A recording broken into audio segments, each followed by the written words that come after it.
Record.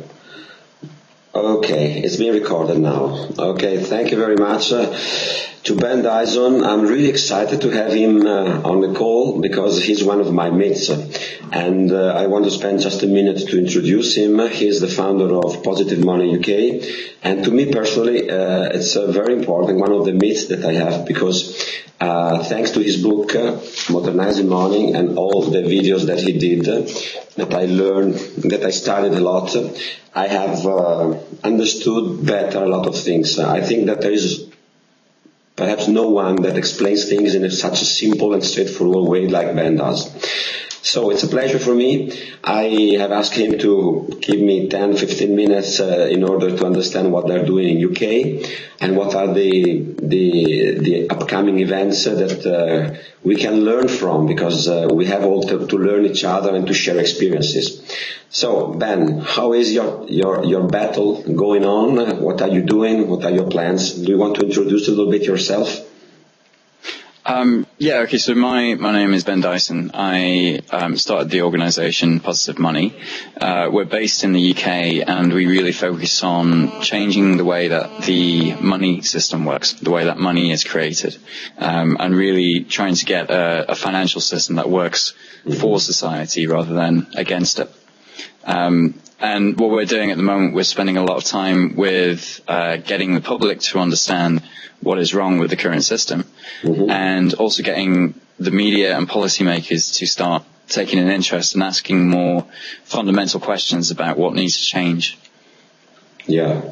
And what is the main obstacle that you find? I mean, is it easy when you talk to people to make them understand that the system is completely wrong, that the system is made in a way that cannot produce, if not endless debt, etc.? Because most of the times, especially for you that you're so young, I've seen a video where some of the public say, we've never heard something like this.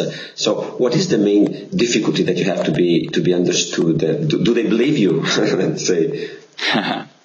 Well, when we started in 2009, most people didn't believe us when we said that most of the money in the economy was created by banks, essentially out of nothing when they make loans. But we spent maybe 2 or 3 years explaining to people how that system really works. So nowadays we don't have to spend so much time arguing with people. What we're trying to get people to understand now is that the financial crisis was caused because banks created too much money and people went too far into debt. What the government in the UK is trying to do now is to grow the economy through encouraging people to go even further into debt. So we had a crisis that was caused by too much debt, and the answer to that is more debt. So this in the press, this is not really being considered. They're saying, oh, the economy is growing. Also, some consumer debt is rising. What they don't realize is that the growth is just fueled by banks creating new money. And until now, there's not been many people actually raising awareness of this problem. But recently, Adair Turner, who was the head of the UK's Financial Services Authority until March of last year, he is now, really for the last year, he's been warning about the dangers of trying to get the economy to recover through making banks create more money and people go further into debt. And this is an authority, this guy you mentioned, is recognized as an authority, has some important position still now? Yeah, he's very well known in the UK. So he was the chairman of the Financial Services Authority. So he was responsible for the way that the regulator responded to the financial crisis. And now he's working with the Institute of New Economic Thinking, which is a foundation set up by George Soros to really to focus on some of the problems in economics. You mentioned George Soros, and that frightens me a little bit, because in my opinion, all the people that is on that side is kind of related to an old system that they don't want to be changed. Am I wrong or not? The interesting thing about George Soros is he's one of the few people that are funding really interesting work in economics around the banking system and the money system. He's funding people like Steve Keen, who is looking at the reality of how banks work, this Australian professor.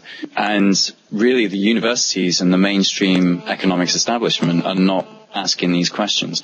So whatever you think of George Soros's history and the things he's done in the past, he is one of the few people who is really promoting this questioning of how economics works. There's a nice quote in the, I think you probably have seen the Inside Job movie, and there's a nice quote at the beginning of the movie of George Soros when they're preparing him with the microphone, etc., that he says, I don't know what CDS are, credit default swap are, I'm an old-fashioned guy. And he's taking distance from this, let's say, shark finance. So probably, never let's judge anyone before, for the past or for prejudice. Listen, I've seen that you have you had appearances also in the mainstream media, like there was one recently in a famous journal in England. So you are a little bit getting out of the dark. Can we say this? You are being recognized also by the mainstream media. Yeah, it's still taking time. But for example, we had an article in The Guardian yesterday, so that's one of the big UK newspapers. Yesterday evening I was speaking on the BBC World Service on a show about the banking system. So we are, after 3 years, we are starting to be invited to contribute to these debates, which is encouraging, but it's still, this takes time, really, to get people to understand these new ideas. But anyway, I think it's very encouraging for us in Italy, because these kind of talks in Italy are completely avoided in the mainstream media and also in the TV. The only one that has a certain room is a representative from the MMT, the Modern Monetary Theory, from Paul Mosler. His name is an Italian journalist, Paolo Barnard.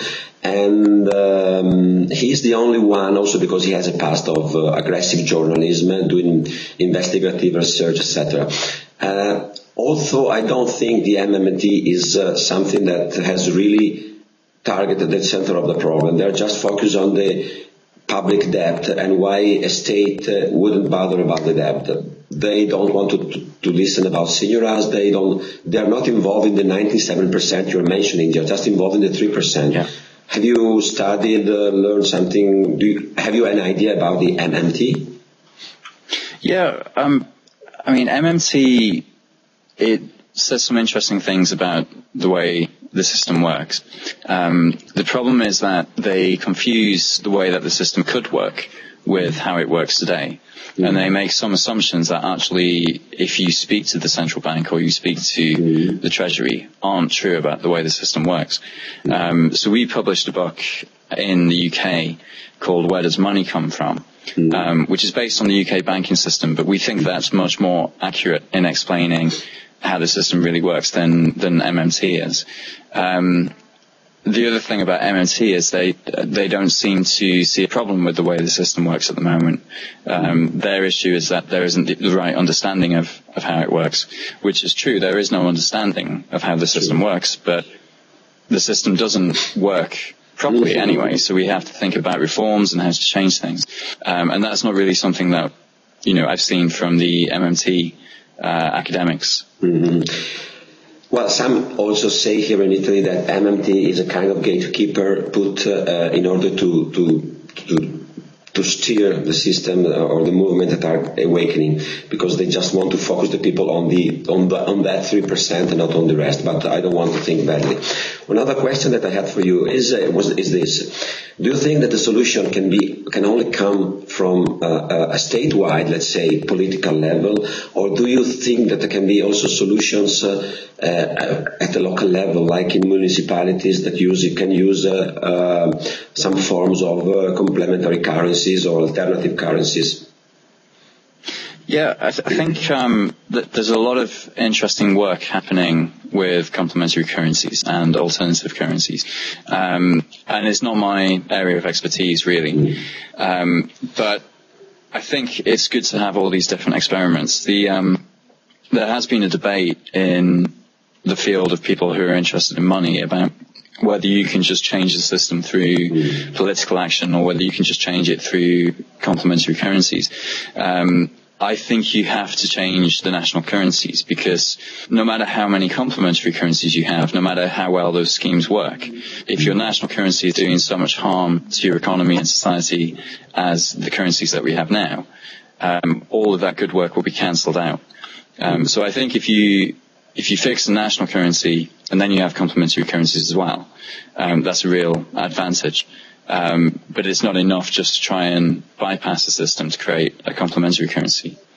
No, perhaps it is the fastest way to move people to think it's something that can be changed, but it's not the final goal.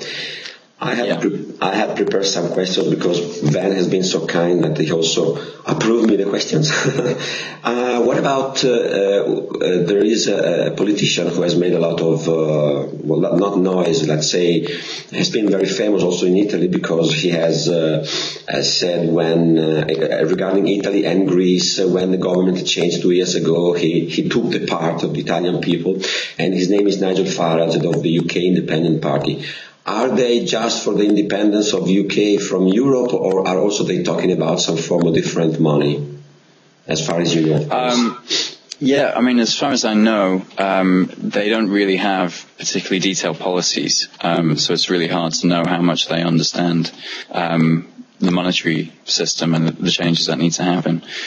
Interestingly, the one party that actually does have some detail on this is the Green Party in England and Wales, and they actually have quite clear policies that are on the same lines as what we are suggesting with regards to reforming the system. None of the major parties have anything about changing the way money is created. I think that could be also a problem for a politician who has been on the scene for more than 10 years, because in that case one could ask, why didn't you awake before? Why didn't you realize before that the system was so-called broke? And it could be a tough question to answer, because I can be whatever work I do, I can be I'm not required to know how money works. But if I'm a politician, I must study economy, I must know where to take the money from, etc., etc. So I think that all the legacy party have some problem in dealing with this. One final question, Ben. How do you see the future, and are you confident that we're going to make it? Well, what we're focusing on at the moment is really getting the media to discuss this, because once it's in the mainstream media, it can very quickly spread to the rest of society. In terms of, we know this isn't going to happen in 6 months. This is a long project to get people to understand the problems with the system and how to change it. But ultimately, in the end, it has to change, because we can't keep fueling the economy through relying on banks to create money and making people go further into debt. That system, the system that we have now, ends in financial crisis and chaos. And what we are trying to do is provide the alternative that would actually lead to more stability and a better quality of life for people. Let me say the only alternative. Okay, thank you very much. It's been a real pleasure. How can we support you? Can we provide some funding? Can we buy your books like Modernizing Money? What can we do? Well, the best thing to do is go to the website, www.positivemoney.org. PositiveMoney.org, yes. Yep. And on there are videos. You can sign up for the newsletter. You can join our Facebook group and get more involved in the campaign. And everything you need to know about how the system works is on that website. And there is also a donate, PayPal or credit card button, right? Yes. Yeah. Okay. Yeah. So to everybody who has some attention for the future of this world, spend some time and some money of yours in order to support the people who have good ideas and a good plan for tomorrow. Ben, it's been a pleasure. Thank you very much, and hope to see you in Downing Street the next years. Thanks. You. Let me check how to